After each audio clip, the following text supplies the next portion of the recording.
ಸರ್ವೇಪಿ ಸುಖಿನಃ ಸಂತು. ಶ್ರೀಕೃಷ್ಣ ವಿಜಯತೆ. ಧನು ರಾಶಿಯವರಿಗೆ ಶನಿ ಗೋಚಾರ ಫಲವನ್ನು ನೋಡೋಣ. ಶನಿ ನಿಮ್ಮ ಚತುರ್ಥ ಭಾವದ ಪ್ರವೇಶ ಮಾಡ್ತಾ ಇದ್ದಾನೆ. ಕೆಲವರಿಗೆ ಇದರಿಂದ ಮನೆ, ಆಸ್ತಿ, ತೋಟ ಪ್ರಾಪ್ತಿಯಾಗುವಂತಹ ಸಾಧ್ಯತೆ ಇರುತ್ತೆ. ಇನ್ನು ಕೆಲವರಿಗೆ ಮನೆಯನ್ನು ಬಿಟ್ಟು ಬೇರೆ ದೇಶಕ್ಕೆ ಪ್ರಯಾಣ ಮಾಡುವಂತಹ ಸಾಧ್ಯತೆ ಇರುತ್ತೆ.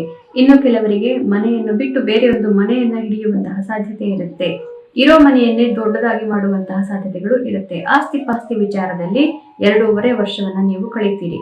ಕೆಲವರಿಗೆ ಆಸ್ತಿ ಪಾಸ್ತಿ ವಿಚಾರದಲ್ಲಿ ಕಾನ್ಫ್ಲಿಕ್ಟ್ ಇತ್ತು, ಶುರುವಾಗಿತ್ತು ಅಂದ್ರೆ ಅದು ಈಗ ದೊಡ್ಡದಾಗತ್ತೆ.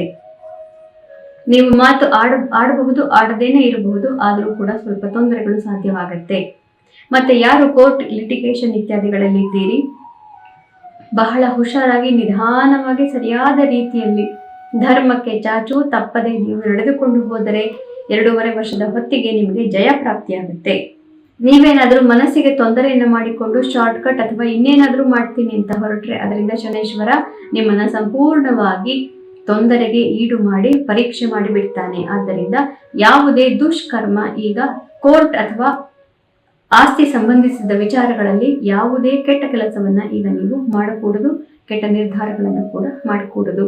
ತಾಯಿಯ ಆರೋಗ್ಯ ಮುಖ್ಯವಾಗುತ್ತೆ. ಇನ್ನೊಂದು ಮನೆ ಪ್ರಾಪ್ತಿಯಾಗುವ ಸಾಧ್ಯತೆ ಇರುತ್ತೆ. ಹೊಲ, ತೋಟ ಇತ್ಯಾದಿಗಳು ಪ್ರಾಪ್ತಿಯಾಗುವ ಸಾಧ್ಯತೆ ಇರುತ್ತೆ. ಆದ್ದರಿಂದ ಇದು ಮಿಶ್ರ ಫಲ.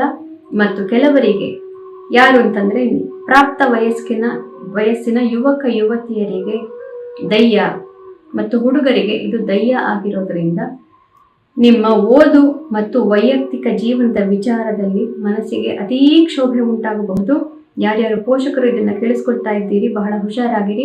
ನಿಮ್ಮ ಮಕ್ಕಳಿಗೆ ಮಾನಸಿಕ ಸ್ಥಿತಿ ಈಗ ಬಹಳನೇ ಸೂಕ್ಷ್ಮವಾಗಿರುತ್ತೆ. ಬೈಯಬಾರದು. ಅವರಿಗೆ ಸರಿಯಾದ ರೀತಿಯಲ್ಲಿ ಅವರನ್ನ ಮನೆಯಲ್ಲಿ ಅವರು ಬಂದು ಹೋಗಿ ಮಾಡ್ತಾ ಇದ್ರೆ ಸಾಕು ಅನ್ನೋ ರೀತಿಯಲ್ಲಿ ಅವರನ್ನ ನೋಡ್ಕೋಬೇಕಾಗುತ್ತೆ. ಮನಸ್ಸಿಗೆ ಅತಿ ಕ್ಲೇಶವಾಗುವಂತಹ ಸಾಧ್ಯತೆಗಳು ಇರುತ್ತೆ. ಆದ್ದರಿಂದ ಶನಿ ಶಾಂತಿ ಸ್ತೋತ್ರಗಳನ್ನ ಖಂಡಿತವಾಗ್ಲೂ ಪಠಣ ಮಾಡಿ. ಧನು ರಾಶಿಯವರಿಗೆ ಮಿಶ್ರ ಫಲ. ಶುಭಮಸ್ತು.